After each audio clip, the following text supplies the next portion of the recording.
reporting about the Trump administration's choice to lead the Office of Special Counsel, the government's top watchdog. Paul Ingrassia is a lawyer with 6 months of government experience, has a history of sharing racist and sexist posts, and he's claimed that straight white men were the most intelligent demographic group. Ingrassia is an Alex Jones defender who's shared conspiracies about 9/11 being an inside job. And he's promoted comments from a white nationalist and notorious Holocaust denier. On Twitter, Ingrassia called the October 7th Hamas attack on Israel a, quote, psyop, or psychological operation. An administration spokesperson claimed to CNN that Ingrassia has the support of many Jewish groups. When CNN asked for specifics, they named 4 Zionist Organization of America, that was one of them, the Israeli Defense and Security Forum, the third, the Israel Heritage Foundation, and the Holocaust Council, which doesn't exist. The administration later explained that they meant the U.S. Holocaust Memorial Council. But CNN's K-File, which did this reporting, reached out to the groups the Trump administration listed. Most said they don't support Ingrassia and didn't even know who he was. One group, the Israel Heritage Foundation, did tell CNN they support Ingrassia, but only after their executive director initially told CNN they were not supporting his nomination. CNN did reach out to Ingrassia for a comment. We have not yet heard back. My panel is back here. Laura?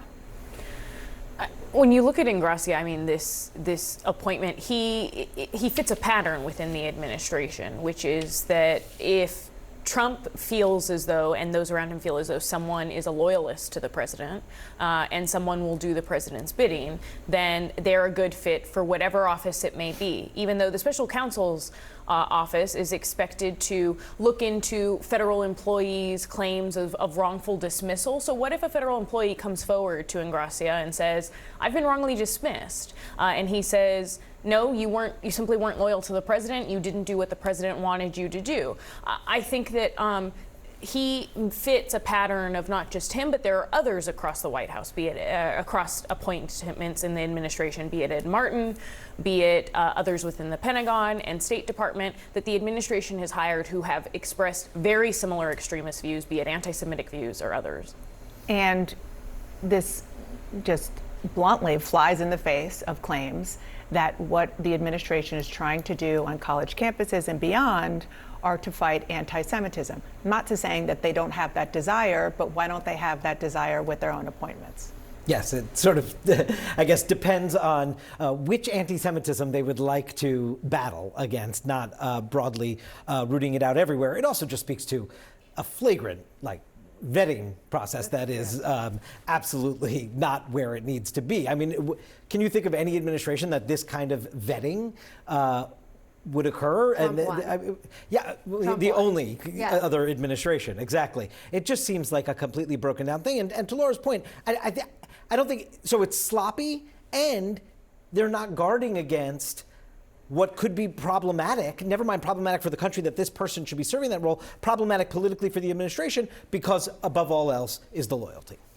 Yeah, I've got to agree that this is a vetting thing. I mean, I hear what you're saying about the loyalists, and it's true. And I think that what you're saying in terms of the person they're looking for to run that office, that is exactly what they're looking for.